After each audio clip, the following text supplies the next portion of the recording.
Freelancing এর একটা order আমাকে সরাসরি ইলুমিনাতির সাথে সংযোগ করে দেবে, তা আমি স্বপ্নেও ভাবিনি। নরসিংদীর এক অন্ধকার রুমে বসে রাত ৩টায় যখন তাদের ভিডিও কলে সংযোগ হলাম, টাকা পয়সার লোভ দেখিয়েছিল তারা অনেক আমাকে, কিন্তু একবার না বলার সাথে সাথে তারা আমার প্রতি রাতেই সিংহলা একটা বাচ্চার অবয়ব আমার পাশে দাঁড়িয়ে থাকতো। একটা ত্রিভুজ আর মাঝখানে একটা চোখ, এই লোগোটা ডিজাইন করে আমি অনেক টাকা পেলাম, কিন্তু তারপর আমার পিছনে লেগে গেল ভয়ঙ্কর একটা অভিশাপ।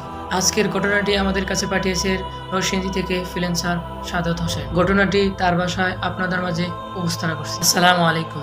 আমার বাসা নরসিংদী জেলায় রায়পুরা থানায় চরমোড়া গ্রামে। পেশায় আমি একজন অনলাইন ইনফ্লুয়েন্সার। আমি আপনাদের মাঝে আমার জীবনের একটি সত্য ঘটনা শেয়ার করব, যা ২১-২২-এর মাঝখানে ঘটেছিল। ঘটনাটা এতই ভয়ঙ্কর ছিল যে যা আজও আমার মনে পড়লে গা শিউরে ওঠে। তখন আমি অনলাইনে নিয়মিত ফ্রিল্যান্সিং এর কাজ করি।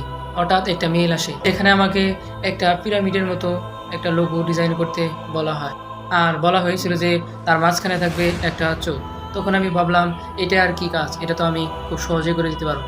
আর এই কাজটার জন্য তারা আমাকে মোটা টাকার অঙ্কের দেওয়ার কথা দিয়েছিল, আর তখন আমার টাকার খুব প্রয়োজন ছিল, তাই আমি কাজটা লুপে নিলাম। সুযোগ দিয়ে কাজটা শেষ করে তাকে জমা দিলাম। তারপর তারা আরেকটা মেল পাঠালো। তারা বলল যে তাদের আমার কাজটা খুব ভালো লেগেছে এবং তারা এও বলেছে যে এখন থেকে তাদের সব কাজ আমাকে দিয়েই করাতে চায়। আর আমি খুশি মনে রাজি হয়ে গেলাম, কিন্তু আমার বিন্দুমাত্র ধারণা ছিল না যে আমি কাদের সাথে কাজ করতেছি।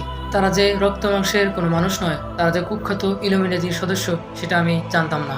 আমি রাজি হওয়ার পর তারা আমাকে অদ্ভুত একটা শর্ত দিল। তারা বলল আগামীকাল ঠিক রাত ৩টার সময় তোমাকে একটা মেল দেওয়া হবে। মেইলের নিচে একটা লিঙ্ক থাকবে, ওই লিঙ্কে ক্লিক করলে তুমি আমাদের কল লিঙ্কে জয়েন হবে।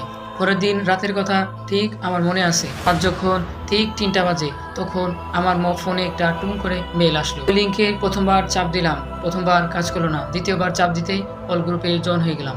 কলে জয়েন হওয়ার সাথে সাথে উপাস থেকে একজনে ভারী গলায় বলতে শুরু করলো যে তোমার রুমের সব লাইট বন্ধ করে দাও। আমিও কিছু ভোরের মাথায় রুমের সব লাইট বন্ধ করে দিলাম। পুরো ঘর অন্ধকার, শুধুমাত্র আমার ল্যাপটপের স্ক্রিনের আলোটা আমার মুখে পড়ছে। আমি স্ক্রিনের দিকে তাকিয়ে স্তব্ধ হয়ে গেলাম। কলে বেশ কয়েকজনই ছিল, কিন্তু কারো মুখ দেখা যাচ্ছিল না। তারা হ্যাকারদের মতো মুখোশ পরে ছিল। আমি ভেবেছিলাম তারা হয়তো বড় হ্যাকার হবে।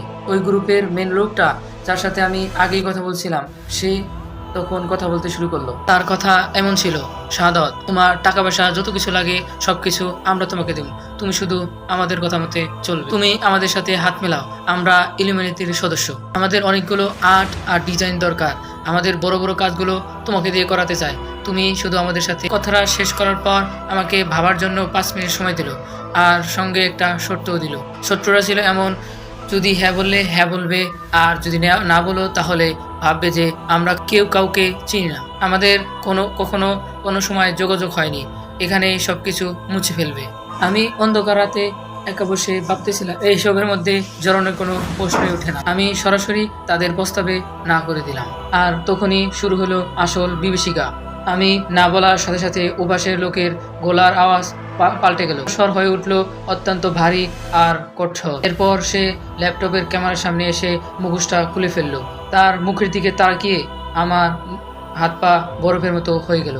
তার চোখের অংশটা ছিল কুচকুচে কালো। লোকটার মুখের গঠন ছিল পুরো অন্যরকম, যেমনটা আমরা এলিয়েনদের দেখে থাকি। সে আমার দিকে তাকিয়ে হুমকির সুরে বলল, আমাদের কথা এমনতরি কেউ না করতে পারেনি, তুমি একমাত্র যে না করলে, তুমি খুব সাবধানে থেকো। এই বলে তারা কল কেটে দিল। আর তখন আমি ভয়ে কাঁপতেছিলাম। তখন আমি উজু করে 2 রাকাত নফল নামাজ পড়ে নিলাম, কিন্তু আতঙ্ক আমাকে ছাড়লো না। নামাজ শেষ করে যখন আমি বিছানায় গেলাম, তখনই অন্ধকারে কে যেন আমার বিছানার সামনে দাঁড়ালো। অবয়বটা ছিল একটা বাচ্চা, আর তার মাথায় ছিল একটা সিংহ। আমি যখন শুতে গেলাম, তখন আমার বিছানার পাশে একটা অবয়ব ছিল। সেই অবয়বটা ছিল দুটো সিংহালা একটা বাচ্চা, আর আমি তখন খুব ভয় পেয়ে গেলাম। এরপর থেকে আমার সাথে এরকম অলৌকিক আর গা ছমছমের ঘটনা হতেই থাকে। এরপর হঠাৎ একদিন অজানা একটা মেল থেকে মেল আসে।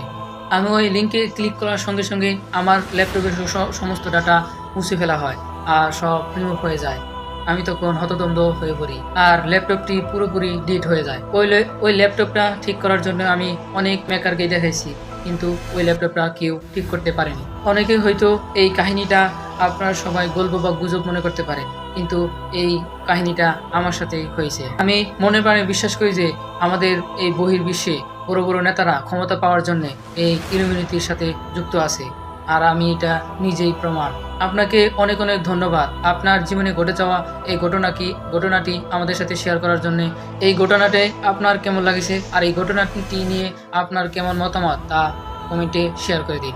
ভিডিওটা ভালো লাগলে আমার চ্যানেল এবং ফেসবুক পেজ ফলো করতে পারেন।